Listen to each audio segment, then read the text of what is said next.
He was her everything, until he traded her for a 22-year-old model. Carter Wolf, a man she'd built an empire with, told her she was no longer part of the brand. He left her with nothing but a frozen bank account and public humiliation. But he forgot one thing.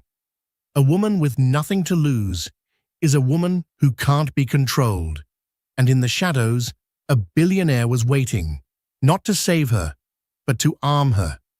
This is the story of Layla Knight, and how the man who broke her watched, horrified, as another man wiped her tears. With diamonds.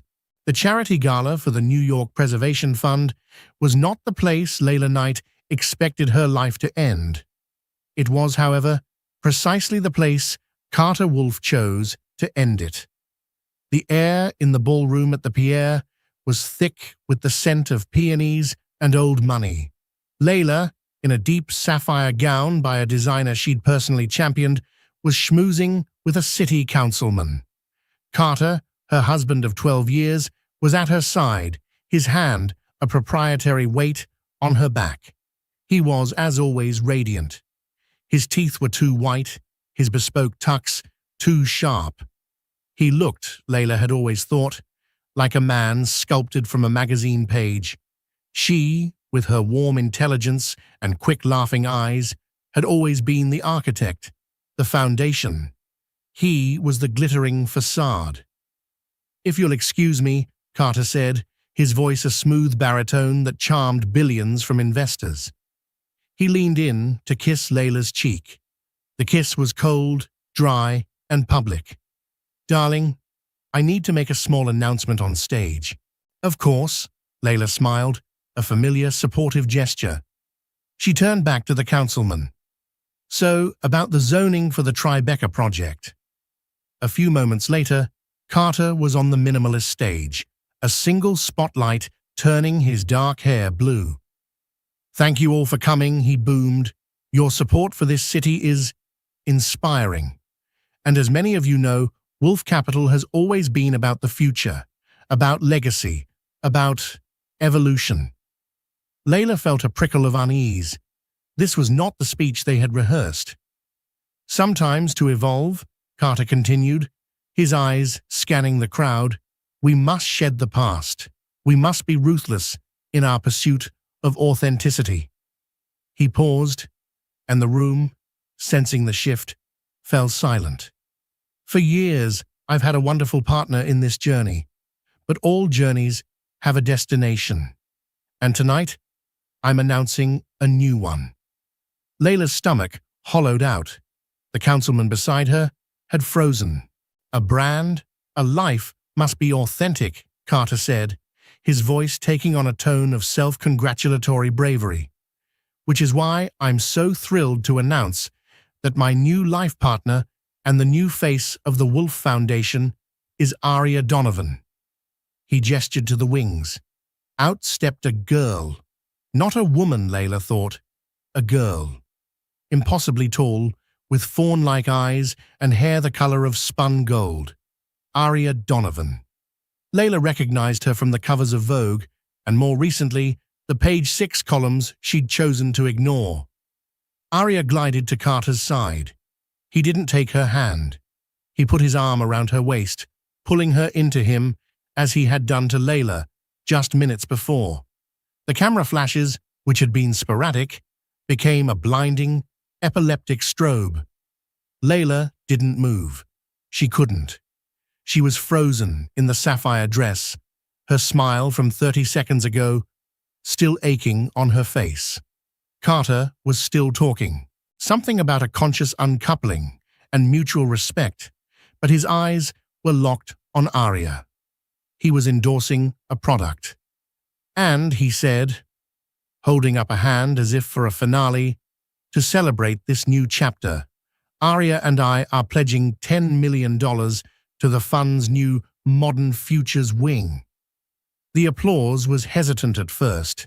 Then, fueled by the sheer audacity of the wealth, it became polite, then enthusiastic. A $10 million donation was, after all, a $10 million donation. Layla felt her phone buzz in her clutch. A text from her bank. Fraud alert. Your joint accounts have been frozen pending a legal review. Another. Security alert. Your access codes for the 81st Street property have been deactivated. He hadn't just left her. He had, with the cold precision of a corporate takeover, liquidated her. She turned, her movements stiff. She walked out of the ballroom, the sound of the applause and the blinding flashes following her like an accusation. No one stopped her. She was, as of 5 minutes ago, irrelevant. She was the shed past. By the time she reached the lobby, her knees gave out. She slumped onto a velvet bench, the world tilting. A uniformed doorman approached her, his face a mask of polite concern. Mrs. Wolfe, is everything all right? Layla looked up, her vision blurred. My name, she whispered, the words tasting like ash, is Layla Knight, and I need a taxi. She had walked into the building as a queen of New York society, the quiet, powerful mind behind Wolfe Capital. She was walking out as a 40-year-old woman in a $1,000 dress, with no husband, no home, and, as she was rapidly discovering, no money. The taxi dropped her at the only place she could think to go, the small, pre-war studio in the village that she kept as a private office, a relic from her life before Carter. She paid the driver with the last $200 in her clutch. She let herself in. The air was stale. Her old drafting table was covered in a film of dust. On the wall was a framed photo of her and Carter, 10 years younger, laughing as they broke ground on their first project. She had been the architect. She had drawn the blueprints for their entire life. She tore the photo from the wall and hurled it across the room. It shattered against the exposed brick. Layla sank to the floor, the sobs coming now, not for the man, but for the life. For the years she had poured into a foundation he had just dynamited, just to build a flashier, emptier penthouse on the ruins. The next 3 weeks were a masterclass in humiliation.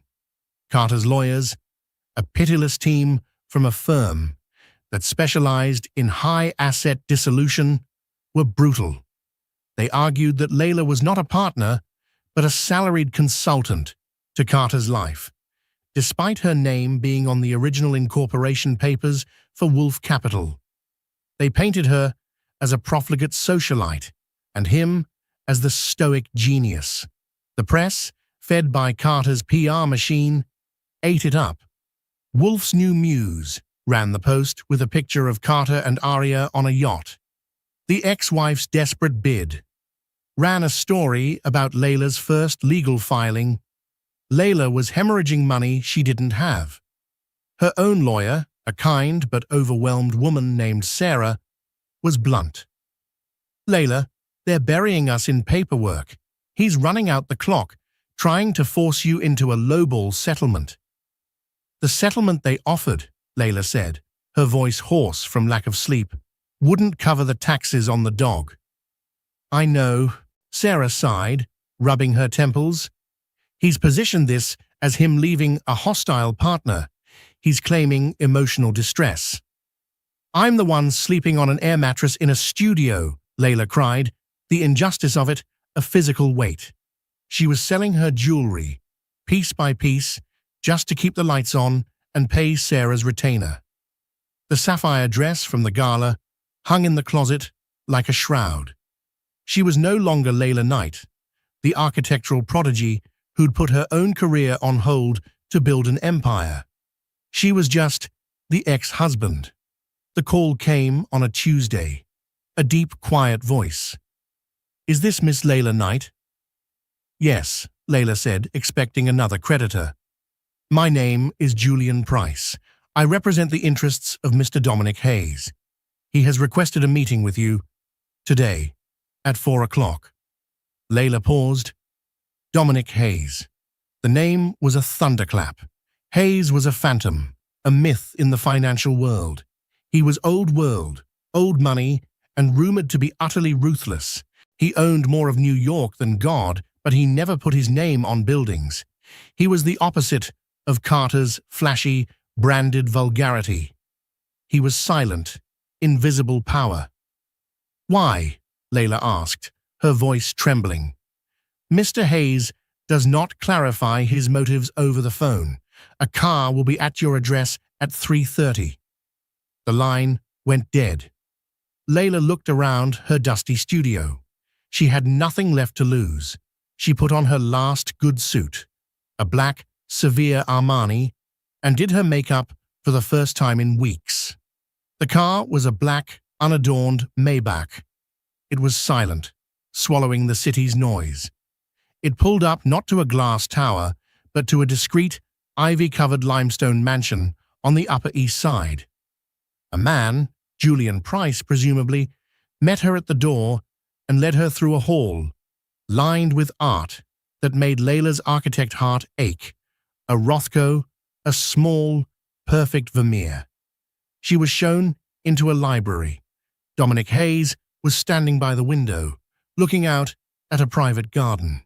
He was older than Carter, perhaps 50, with salt and pepper hair and a face that looked like it had been carved from granite. He was not handsome. He was compelling. "Ms. Knight," he said. His voice was the same as the one on the phone. No, Julian's had been a proxy. This was the real thing. It was quiet, but it vibrated with absolute authority. "Mr. Hayes." He turned. His eyes were a pale, icy blue. They assessed her, not as a woman, but as a problem. "You are in a difficult position." It wasn't a question. "You could say that." "Carter Wolf is a peacock," Hayes said, walking to a rosewood desk. "All feathers and a very small brain. But his lawyers are not. You are being outmaneuvered and financially starved. You will settle for pennies, and in 6 months you will be forgotten." Layla's spine stiffened. "Is that what you brought me here to tell me?" "No," he said. He gestured to a leather chair. "I brought you here to offer you an alternative." He sat, steepling his fingers. "I am acquiring a new legal team for you, Kenzie and Spector. They will handle your dissolution. They will be aggressive." Layla's heart hammered. Kenzie and Spector. They were sharks. They cost more per hour than Layla made in a year. I can't afford them." "I am aware," Hayes said, his expression unchanging. "I will be funding your legal battle in its entirety." Layla stared at him. The air in the room was suddenly too thin. "Why? Why would you do that? We've never met." Dominic Hayes looked at her, a long, unblinking, analytical stare. "Carter Wolf is a problem. His ego is currently destabilizing a major real estate portfolio in which I have a significant interest. His public behavior is a liability. And I'm, what, a tool to manage him?" A ghost of a smile touched his lips. "You are an asset, Ms. Knight, currently undervalued and mismanaged. I am a value investor." "This is a loan, then. I'll pay you back when—" "This is not a loan," he interrupted, the finality of his tone sending a shiver down her spine. "This is an investment. I will cover your legal fees. I will also provide you with a residence and a stipend." "A residence?" "The penthouse at 200 Amsterdam. It's sufficient. My staff will arrange the details. You will be comfortable. You will be visible. You will no longer look like a victim." Layla felt a cold dread mix with a desperate, exhilarating hope. This was a lifeline, but it felt like a leash. "And in return?" "In return," Hayes said, standing up, the meeting clearly over. "You will not settle. You will not break. You will take Mr. Wolf for every single dollar he is hiding. You will, with the help of my lawyers, dismantle his public image as thoroughly as he dismantled yours. He walked her to the door of the library. His icy blue eyes met hers. He humiliated you in a ballroom. He used your replacement as a PR stunt. Yes, your tears, he said, his voice dropping to a near whisper, are a distraction. We are going to make them very, very expensive. He opened a small, velvet-covered box on the table by the door. Inside, on a bed of black satin, was a pair of diamond earrings. Not delicate studs. They were large, emerald-cut, and blinding. A-list lawyers, Layla breathed. And a visible sign of your new resources, Hayes said. Carter understands one thing. Assets. Put them on. He'll see you at the next deposition. Layla looked at the diamonds, then at Hayes. He wasn't wiping her tears. He was arming them. He was turning her grief into a balance sheet. I have one condition, Layla said, surprised at her own voice. Hayes raised an eyebrow. I want a job, not a stipend, not an allowance, a job. With you. I was an architect. I was a damn good one. I won't be kept. Dominic Hayes stared at her for a full, silent minute. The power in the room shifted. It was no longer a rescue. It was a negotiation. Very well, he said, a flicker of genuine interest in his eyes. My family's charitable foundation needs a new director for the Architectural Heritage Wing. It's a mess. Fix it. He handed her the box. Welcome to the team, Miss Knight. Now go to war. The penthouse at 200 Amsterdam was less a home and more a statement of aerial dominance. It was a 10,000 square foot glass box in the sky, with 360-degree views that reduced New York to a glittering, silent map. It was also, Layla noted with a sinking feeling, emotionally sterile. The furniture was all low, grey, and Italian. The art was massive, abstract, and cold. It was the apartment of someone who didn't live there, but who owned it. It was Dominic Hayes's apartment, one of many. The first week was a disorienting blur. Her new legal team, Kenzie and Spector, descended like a SEAL team.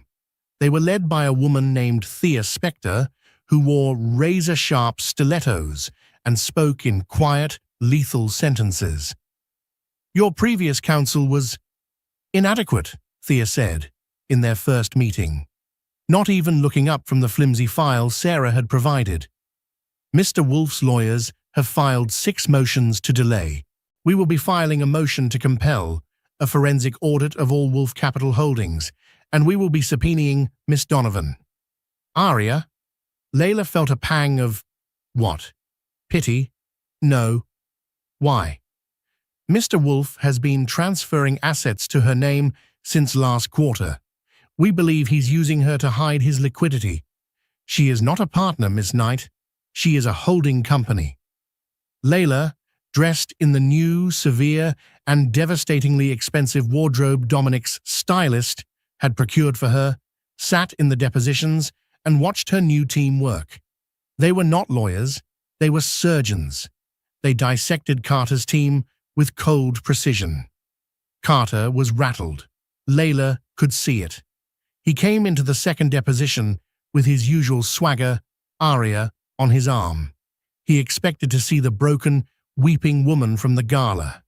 Instead, he saw Layla, coiffed and cool, flanked by 2 of the most expensive lawyers in the city, and in her ears, the emerald-cut diamonds, his eyes fixed on them. Layla saw the flicker. He knew exactly what they were, what they cost, and, more importantly, what they represented. He couldn't place them. They weren't from his world of flashy new money trinkets. They were old. They were heavy. Layla, he said, trying for charm during a break. This is unseemly. This isn't you. You're right, Carter, Layla said, her voice steady. The old me is someone you bankrupted. The new one has better legal representation. His face, for a second, lost its tan. He looked at her, truly looked at her, and she saw the first flicker of fear. But victory in the courtroom was a cold comfort. Her new life was a gilded cage. She had a car service, an unlimited expense account, and a job title. But she knew, utterly beholden to Dominic Hayes. He was an exacting boss. The job at the foundation was real. It was, as he'd said, a mess. The previous director had been coasting, and the architectural heritage wing was a bureaucratic nightmare. Layla, starved for a real challenge, dove in. She worked 16-hour days from the glass box, redlining budgets, scouting crumbling but significant properties, and firing incompetent staff. She found her old self in the work, the precise, detail-oriented architect. Dominic called her, never texted. Always after 10 p.m. The Bleecker Street property, he'd say, his voice a low rumble in her ear. The city's landmark commission is blocking the zoning. Why? Because their proposal is trash, Layla would answer, pulling up the files on her tablet. They want to rip out the 19th century facade and put in a glass atrium. It's disrespectful. I'm meeting with the commissioner tomorrow. I have a counter-proposal. We can restore the facade and build up from the existing structure, preserving the sightlines. It'll be more expensive, but the long-term value is in the authenticity. There would be a pause. Good, he'd say. Do it, and hang up. He was, she realized, testing her. The foundation wasn't just a job. It was an audition. He would occasionally request her presence at events. Unlike Carter's flashy, press-filled galas, Dominic's world was one of silent, closed-door power. Dinners in private rooms at Per Se, backroom viewings at Sotheby's. At these events, she was introduced simply as Layla Knight of the Hayes Foundation. It was a shield and a designation. She was his. The men in these rooms, titans of industry and shadow politics, understood the implication. The power imbalance was suffocating. He had, as promised, wiped her tears. He had given her diamonds, lawyers, and a purpose, but he owned her. She had traded one master for another. This new cage was just bigger, with a better view. "You're very quiet," he said one night. They were in his car, gliding through Central Park after a private dinner at the Met. "I'm thinking," she said. "About?" "This. All of this. You've given me a new life, Mr. Hayes. I'm grateful, but I feel like one of your acquisitions." He turned in the dark, his profile silhouetted against the city lights. "And that bothers you?" "It confuses me. I don't know the terms of my employment." "Your employment is to fix the foundation and win your lawsuit. You are doing both, admirably." "That's not what I mean. Carter used me for support. You're using me for, what, revenge? A pet project?" The car pulled up to the limestone mansion. He didn't get out. The driver sat, stone still. "Carter Wolf is an idiot," Dominic said, his voice flat. "But he is a dangerous one. He's over-leveraged, and he's using his newfound fame from his relationship to prop up a failing fund." "The Modern Futures wing from the gala," Layla breathed, connecting the dots. "Precisely. It's a vanity project, but it's pulling investors from a critical downtown development, a development I am interested in." "So this is about business. You're using my divorce to destabilize him." "I am using the tools at my disposal," Dominic corrected her. He turned, his icy eyes pinning her. "As are you, Ms. Knight. Or have you forgotten what it felt like to be publicly discarded?" Layla flinched. He was right. "Go to bed, Layla," he said, his voice softening, just a fraction. "You have a big day tomorrow. Thea Spector tells me they're finally deposing Miss Donovan. I imagine that will be illuminating." He didn't get out of the car. He watched her walk up the steps to the glass tower until she was inside. Layla went up to the silent penthouse, the diamonds in her ears feeling heavier than ever. He wasn't a savior. He was a shark, and he was just teaching her how to be one too. The deposition of Aria Donovan was held in a sterile conference room at Kenzie and Spectre. It was all grey carpet and beige walls. Aria showed up an hour late, wearing sunglasses indoors and a white micro-dress that was wildly inappropriate. She looked less like a witness and more like she was headed to a club opening. "Miss Donovan," Thea Spectre began, her voice a polite scalpel. "Could you please state your full name and occupation for the record?" "Aria Donovan, I'm like a model and a brand ambassador." She giggled, a small, breathy sound that set Layla's teeth on edge. "A brand ambassador for whom?" Wolf Capital, and like some wellness brands." Thea slid a stack of papers across the table. "These are incorporation papers for 3 LLCs, filed in Delaware. AD Ventures, Golden Muse Holdings, and Donovan Creative. Do you recognize them?" Aria's eyes glazed over. I think Carter's lawyers had me sign some stuff. For taxes." "These stuffs," Thea said, "are holding companies. Golden Muse Holdings is now the sole owner of a penthouse in Miami, a G-Wagon, and a portfolio of emerging tech stocks, all purchased in the last 6 months, all previously owned by Wolf Capital. Can you explain that?" He loves me," Aria said, her voice small, the breezy confidence gone. "They're gifts." "Gifts," Thea said, "that total $28 million. The exact amount that Wolf Capital's European fund was declared at a loss for last quarter." Layla watched, fascinated. This girl wasn't a predator. She was a patsy.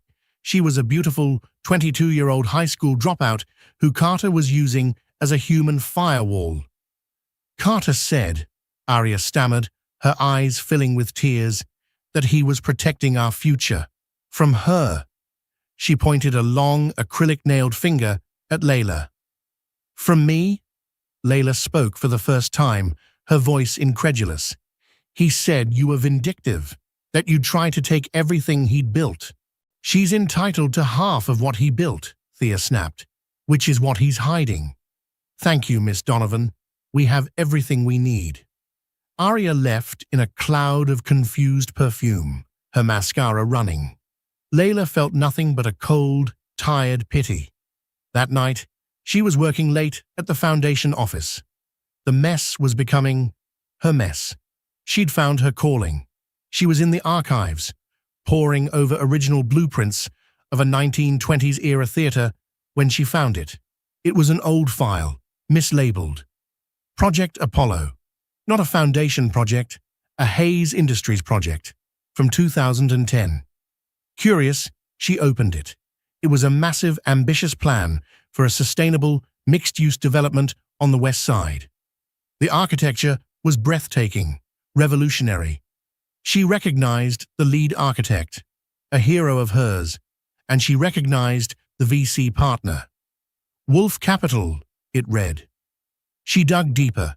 The project had been fully funded, fully approved, and then, at the last minute, it had collapsed. The funding was pulled. The architect was ruined. Layla's blood ran cold. She kept reading.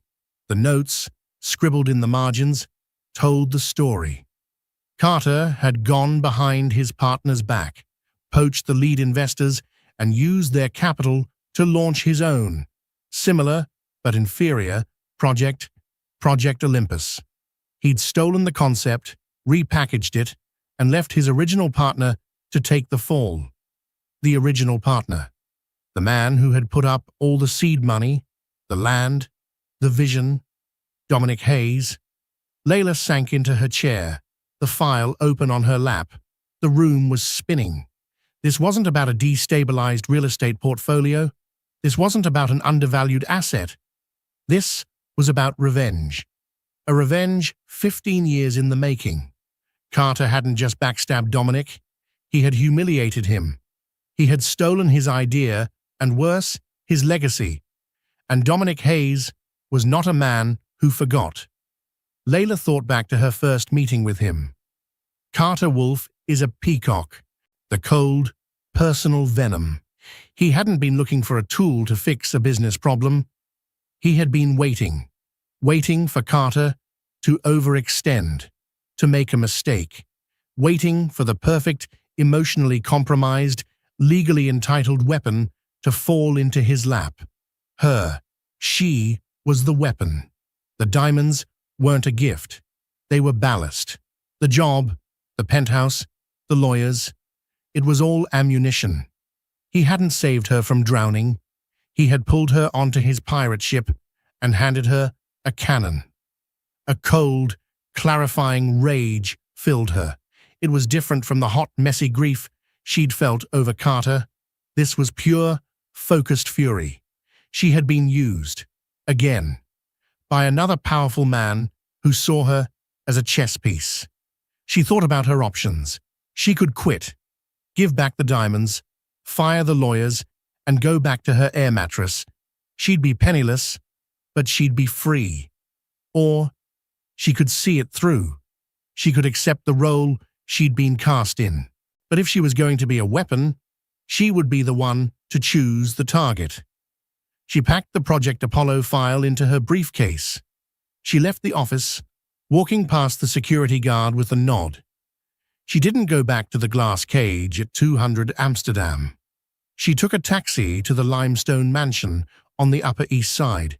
It was 1 a.m. She didn't care. She rang the bell, leaning on it. Julian Price, in a silk dressing gown, opened the door, his face a mask of disapproval. "Miss Knight, this is highly—" "He'll see me," Layla said, brushing past him. She found Dominic in the library, a glass of amber liquid in his hand. He looked up, not surprised, but wary. "You're working late," he said. "So are you." She threw the Project Apollo file onto his desk. It landed with a heavy, satisfying thud. Dominic looked at the file. He looked at Layla. His face was unreadable, but she saw the tension in his jaw. "You found the archives," he stated. "You knew I would," Layla countered. "You wanted me to. You wanted me to understand what I was really doing." "And what?" he asked, his voice dangerously quiet. "Are you really doing, Layla?"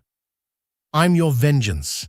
I'm the payback for Project Apollo, for the 500 million he stole from you and the architect he ruined."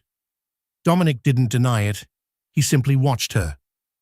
"All of it," she said, pacing the room, the energy of her fury making her electric. "The gala, my public humiliation. You saw an opening, you saw a woman scorned, and you thought you could wind her up, point her at her ex-husband, and watch the show." "It is more complex than that," he said. "I'm sure it is." Layla spun on him. "But here's the part you didn't factor in. You, Carter, you're the same. You both see women as assets, as support systems, as weapons. You think I'm just a tool to be used." She was shouting now, the words tearing out of her. "Well, congratulations. You were right. I am a weapon. But I'm not yours. And I'm not his." She walked right up to his desk, planting her hands on the polished wood. She was shaking, but not from fear. "You want Carter Wolf ruined?" she whispered, the rage settling into a deadly calm. "You want Project Apollo avenged? So do I. But not for you. For me. For the 12 years he stole from me. For the career I put on ice. For the humiliation of that ballroom."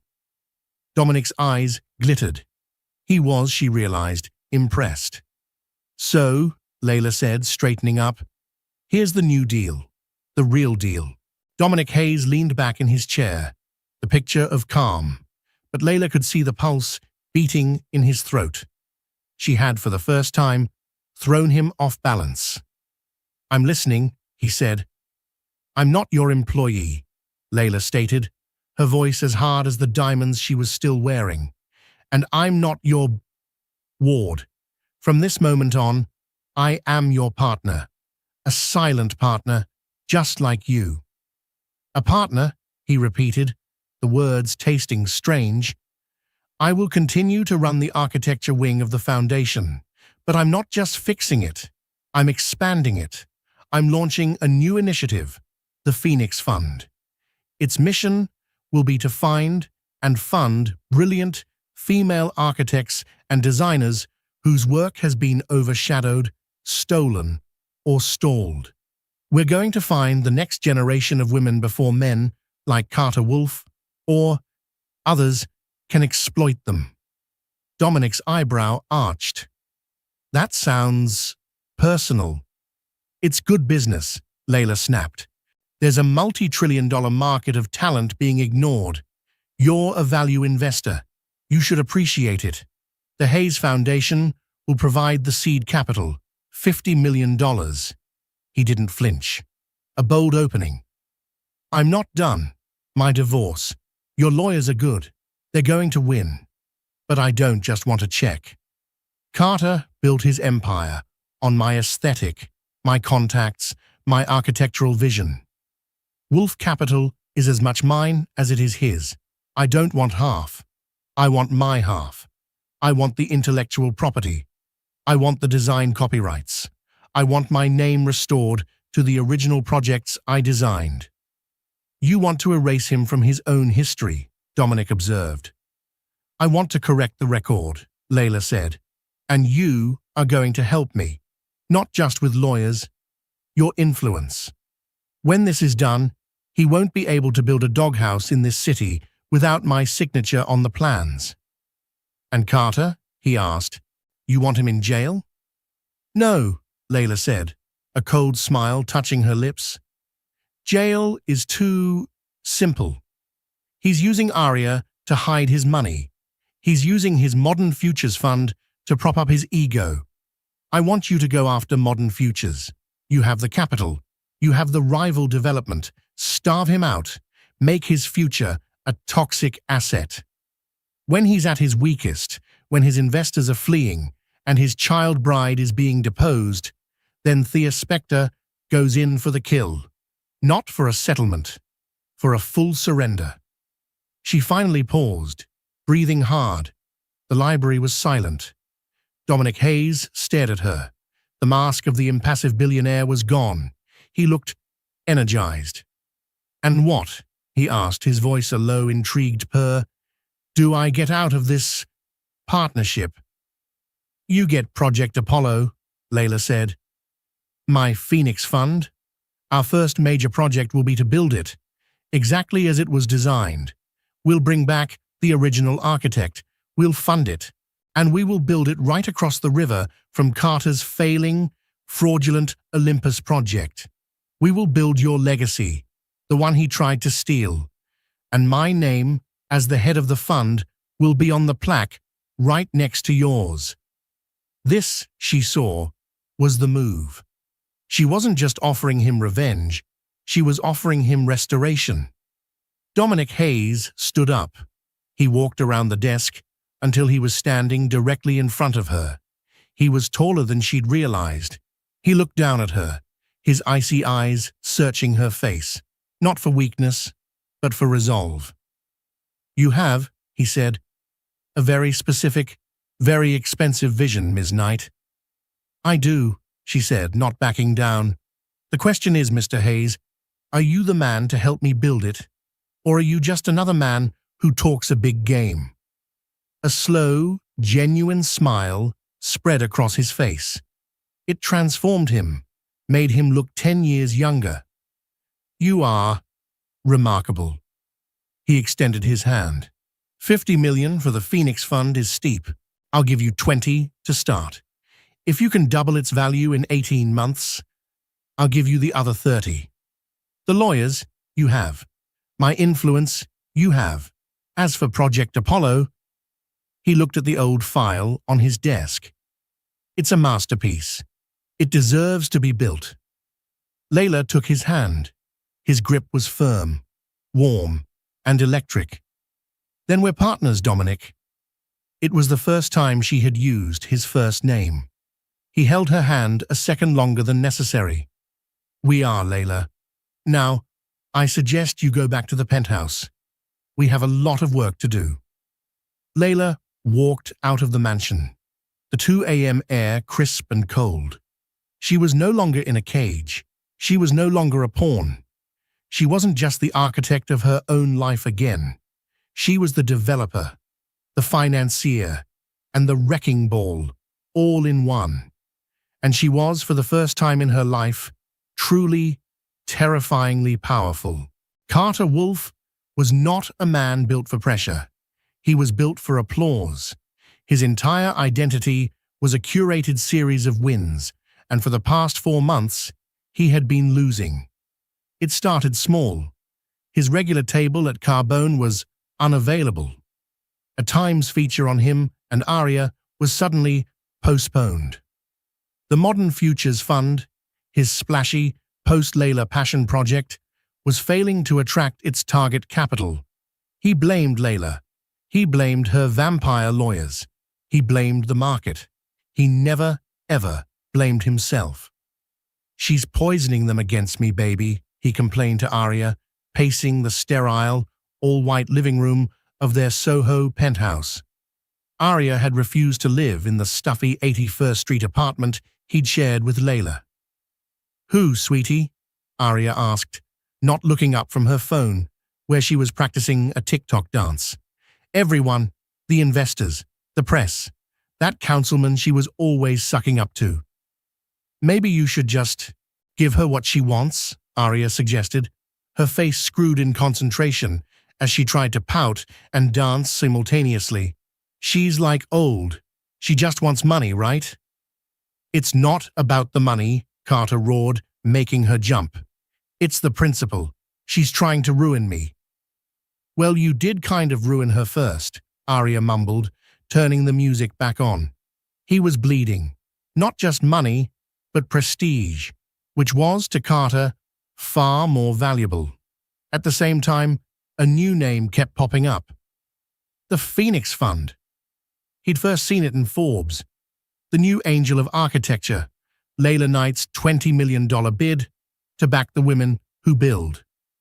He'd laughed. $20 million? That's my jet money. Pathetic.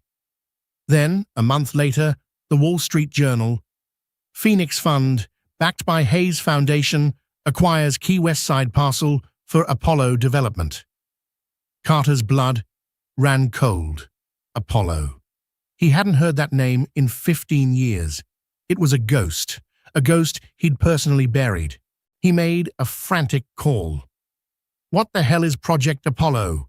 he yelled at his lead lawyer.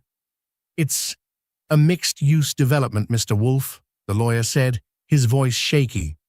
"Fully green, designed by that architect you—" "I know what it is," Carter snapped. "Who's backing it?" "Dominic Hayes." The phone felt slippery in Carter's hand. Hayes. Dominic Hayes. Of course, it all made sense. The Kenzie and Spector lawyers. The endless, bottomless pit of money Layla was using to fight him. The diamonds. Oh God, the diamonds. They weren't just diamonds. They were a message. Layla hadn't just found a lawyer. She had found a nuclear warhead, and it was pointed directly at him. He scrambled. He tried to intimidate her. He showed up at the temporary offices of the Phoenix Fund, a chic, industrial loft in Chelsea. He swaggered past the all-female staff, who looked at him with undisguised contempt, and burst into Layla's office. She was on the phone, her back to the door, in front of a massive, wall-mounted blueprint. "We need to talk," he said, trying for his old commanding tone. Layla held up one finger, not turning around. "No, the steel needs to be American-made. I don't care about the cost. The optics are part of the structure. I'll call you back." She swiveled in her chair. She was not the woman he'd left. The soft, supportive edges were gone. She was all angles and focus. She wore a simple black turtleneck and severe-looking glasses. She looked formidable. "Carter, you're trespassing," "What is this, Layla?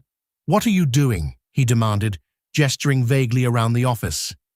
"I'm working," she said, her voice cool.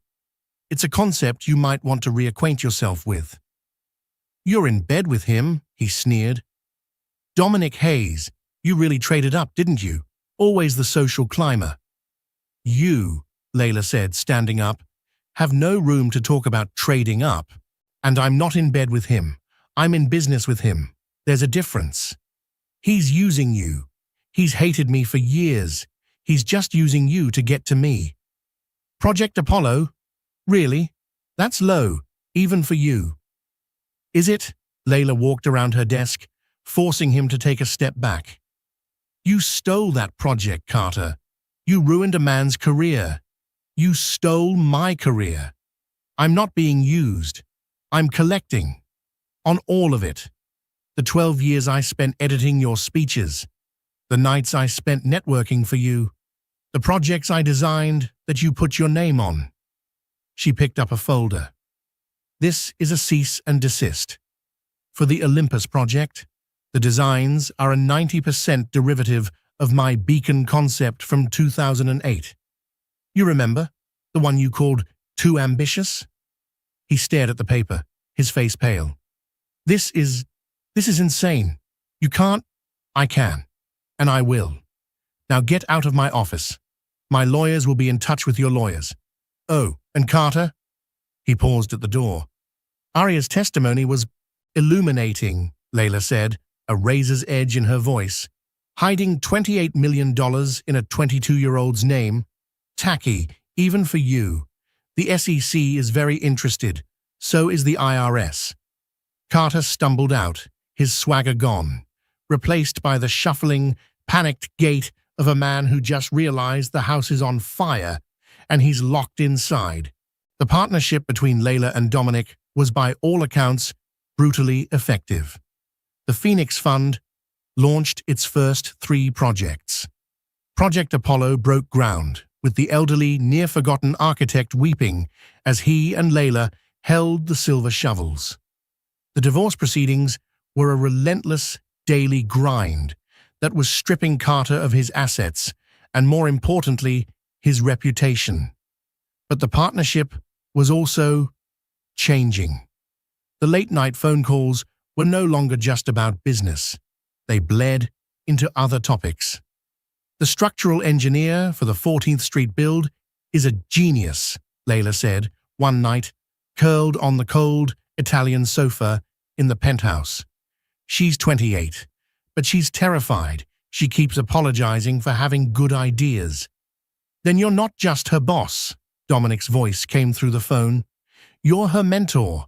Show her how to stop apologizing." "Is that what you're doing for me?" Layla asked, the question slipping out before she could stop it. There was a long pause. "I am not a mentor, Layla. I am a man who respects strength. You have it. I am fostering it." "You foster it by giving me $20 million and pointing me at your enemies." "I gave you $20 million, he corrected, "because I knew you'd turn it into 100. And Carter Wolf, he stopped being my enemy years ago. He became a pest." "You are not a pest control measure, Layla. You are a strategic alliance." It was the coldest, most romantic thing anyone had ever said to her. He began to appear at the Project Apollo site. He'd stand at the edge, a hard hat on his head, and just watch. He'd watch Layla, in her own hard hat and steel-toed boots, arguing with a foreman or sketching a change on a piece of plywood. One afternoon, a cold November wind whipping across the site, he approached her. "The glazing," he said, pointing up at the rising steel skeleton, "it's not what was in the blueprint." "It's better," Layla said, her cheeks red from the cold. "The original spec was for standard thermal pain. This is a new carbon-negative glass from a startup in Germany. It'll cost 10% more, but it will save 40% in energy costs over the building's lifetime. And the Phoenix Fund just bought a 15% stake in the company." Dominic looked at her, his icy eyes warm. You didn't just find a better material. You monetized the supply chain. I'm a value investor, Layla said, echoing his own words back to him. He reached out, his gloved hand brushing a speck of dust from her cheek.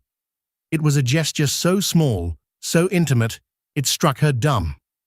You are, he said, his voice low, the best investment I ever made. He left the site, and Layla stood there for a long time, her heart hammering against her ribs for reasons that had nothing to do with architecture. The walls of his own life, the ones he kept so carefully guarded, were also beginning to show cracks. She was at his mansion for a strategy meeting with Thea Spector when she saw the photo. It was on a side table, in a simple, silver frame. A woman with a laughing, vibrant face and a young boy. My late wife, Dominic said, appearing at her elbow, Ilara, and my son, Marcus. Layla turned. I didn't know you had a son. He's at a school in Switzerland for specific needs. Ilara died 5 years ago. Cancer. It was fast. His voice was flat, but his eyes were on the photo.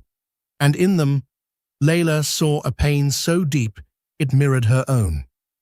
She was the architect, wasn't she? Layla whispered, looking at the laughing woman. The original architect for Project Apollo. It wasn't just your project. It was hers. Dominic nodded, his throat working. It was her masterpiece. Carter, he didn't just ruin a man. He didn't just steal my money. He broke her heart. She never designed again. Layla finally understood. The revenge, the money, the power, it was all secondary.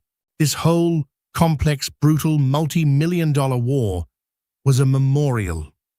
He wasn't just avenging a bad business deal. He was avenging the woman he loved. Dominic, Layla said, her voice thick with emotion. She put her hand on his arm. We're going to build it. We're going to build it so high she can see it from wherever she is. He looked at her, the mask of the billionaire completely gone. He was just a man. He covered her hand with his own. They stood there, in the silent, opulent library for a long time. Two broken people, holding each other's history. I know we will, Layla, he said. The line between the mission and the partnership, between the professional and the profoundly personal, had just been erased, forever. The Modern Futures Gala was Carter Wolf's last stand. It was, in his mind, his comeback. He had poured the last of his liquid assets and a significant amount of money he didn't have into this one night. He'd hired a top PR firm, booked the biggest ballroom at the new Hudson Yards complex, and had Aria flown to Paris for a custom masterpiece of a gown. This event, he'd told his dwindling board, would recontextualize the brand and attract a new, younger, savvier investor class. It was, in reality, a bloodbath. Layla was there. She was not, however, on the guest list. She arrived with Thea Spector and 2 uniformed sheriff's deputies. Dominic was also there as a guest. He had, in the past weeks, quietly bought up the Modern Futures Fund's primary debt from its creditors. He was, as of 5 p.m. that day, Carter's new and only banker. Carter was on stage, his face sweaty under the lights, a desperate glassy smile plastered on his face.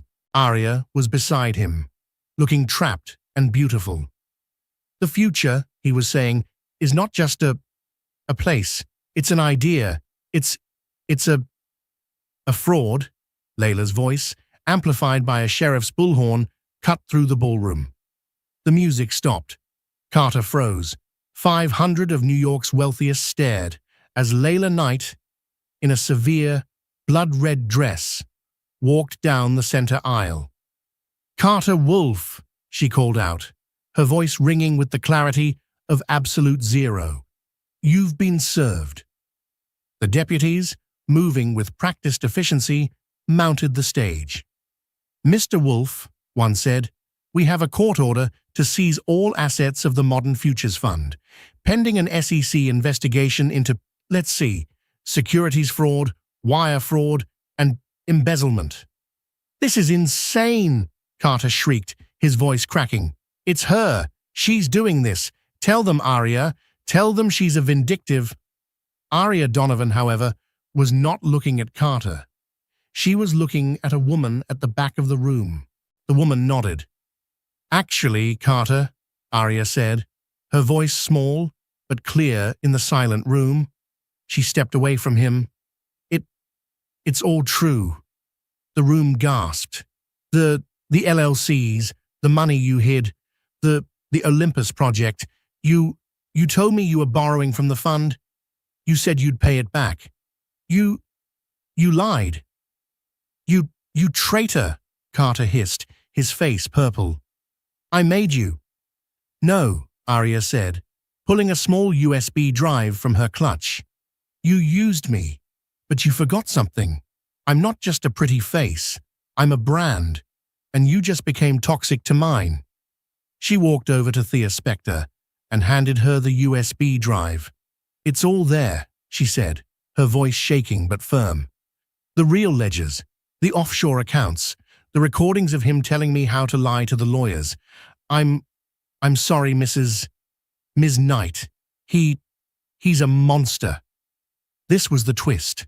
Layla had seen the cracks. She'd known Aria was a patsy, but she hadn't realized Aria was smart. Aria hadn't just been a victim. She'd been biding her time. She had seen the ship sinking, and she, a girl from nothing, with nothing but her face and her ambition, was not going down with it. The woman at the back of the room, her new high-powered agent, had brokered a deal with Thea Spector, full immunity and a starring role in the new reality show Model Moguls in exchange for the final damning evidence. Carter looked from Aria to Layla to Dominic, who was now standing at the front of the ballroom, watching, his face impassive. Carter saw it all.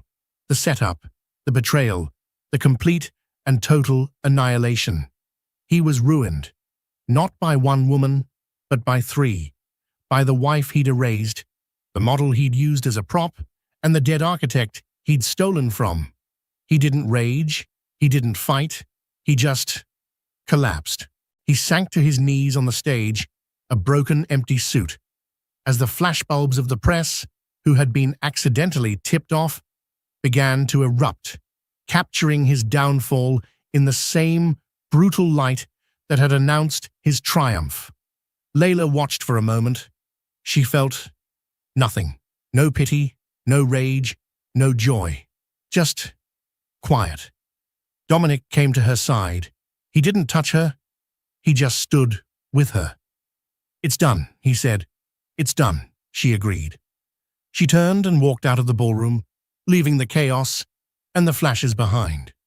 She didn't look back. 6 months later, the sky above the west side was a deep, promising blue.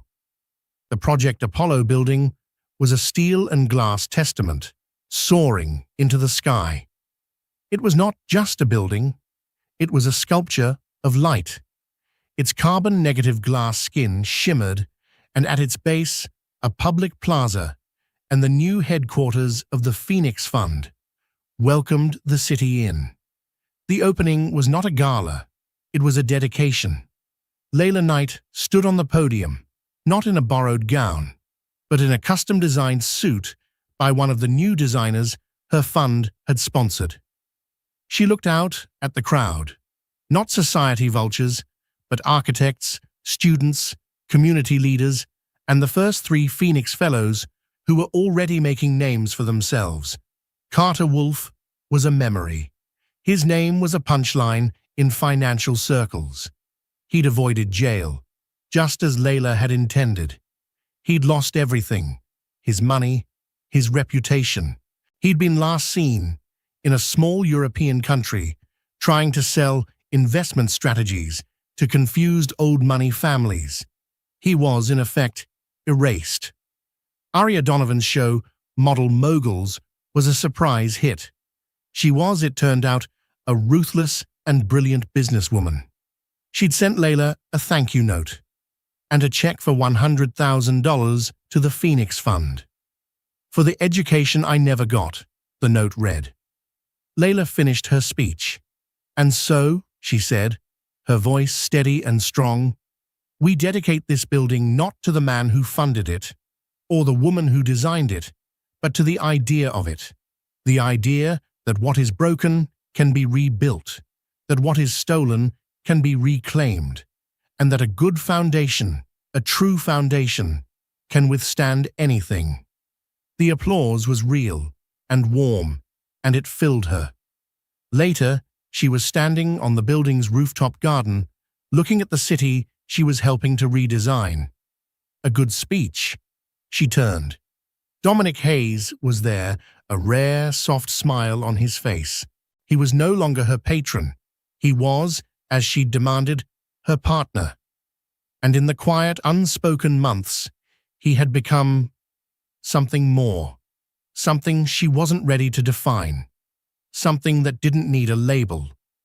"Ilara would have loved it," Layla said, looking up at the clean lines of the building against the sky. "She would have," Dominic agreed. He stood beside her, his shoulder not quite touching hers. "She would have loved you." He reached into his pocket, not a velvet box, a simple, leather-bound journal. "What's this?" she asked. "Her last one," he said. "Her last journal. It's not full of sadness. It's full of ideas, designs, things she never got to build. I thought the Phoenix Fund might want to take a look." Layla took the journal. Her hands were shaking. This was not a diamond. This was not a weapon. This was trust. It was a legacy, given freely. "Dominic," she breathed, "this is everything."